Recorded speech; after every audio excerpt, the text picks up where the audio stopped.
Sa mga mamamalengke ngayong Lunes, tumutok na kayo dahil eto na ang presyo ng ilang bilihin. Magkano na ba?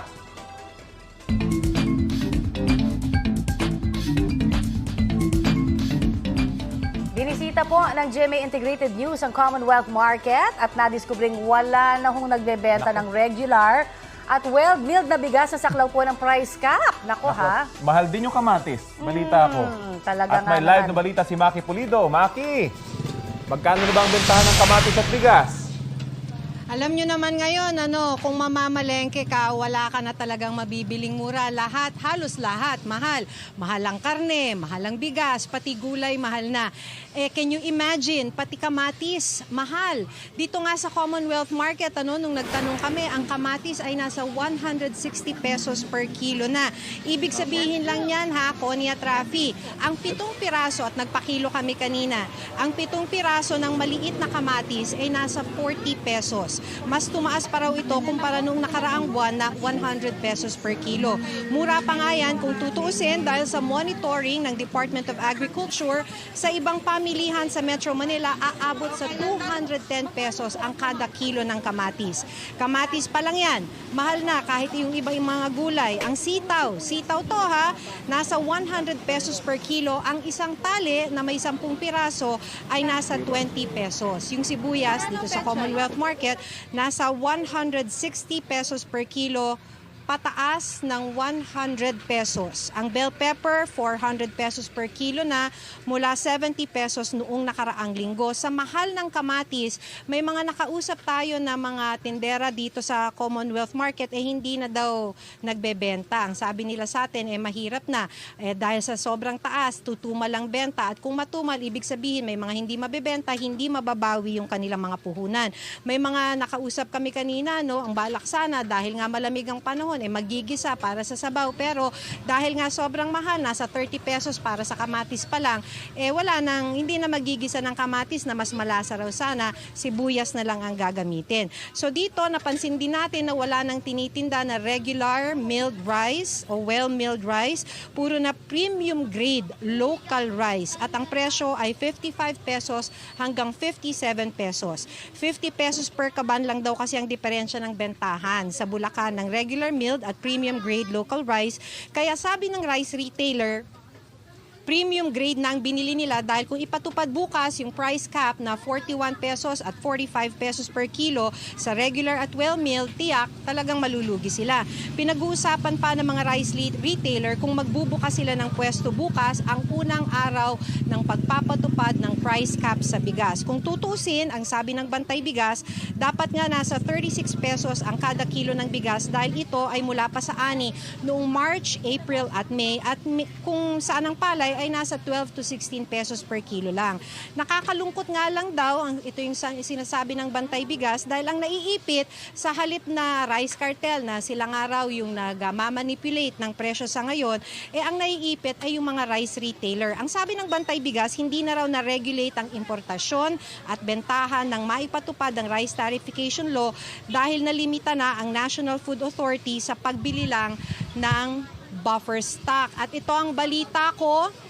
Ako si Maki Pulido para sa GMA Integrated News.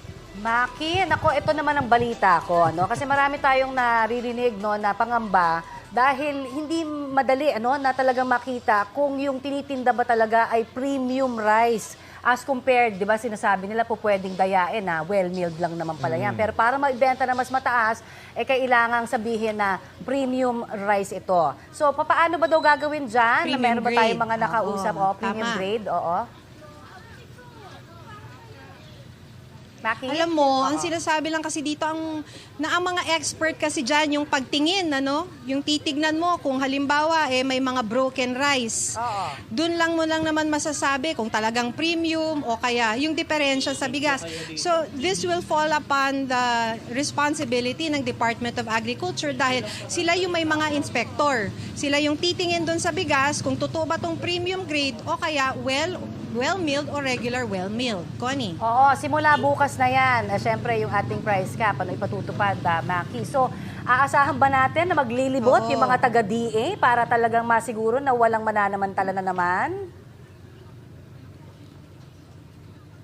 So ganito yon. Kanina pa natin tinatawagan ng Department of Agriculture at hanggang sa ngayon, tinatawagan pa rin natin sila para naman maitanong na, isa na yan sa itatanong natin, Connie. Ayun. Naku, paano yun, Maki? Sabi mo kasi yung yung iba hindi na nagbebenta ng kamatis. Baka hindi kaya magmahal din? Wala na nagbebenta, di ba? Price market yan. Paano yun? Magmamahal lalo? Mahal na talaga, Rafi. So, syempre, ang kailangan daw nilang gawin, sabi ng mga nakausap natin, talagang kailangan protektahan din natin nila yung sarili nila dahil mahal nga naman ang puhunan. So, kung hindi mo mababawi yung puhunan, mas malulugi ka. So, Nako. yun lang. Talagang hindi natin alam kung paano yan ibabalanse kasi talagang dun sa farm, mahal na talaga, Rafi. Kailangan magpalengke tour na yung mga gustong mamili ng mga ganyang At saka, kamatis. forced diet tayo dito, di ba? Maraming salamat sa iyo, Maki Pulido. This is a remix. Prepare for launch in 3, 2, 1.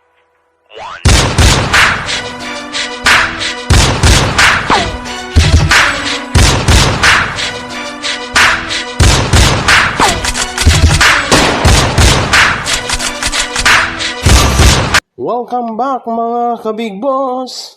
Please like, share, and subscribe my YouTube channel, ang The Big Boss 101, ang pobreng Shift TV Sibuyanon channel, and ang Rumlumanon Vloggers. Thank you!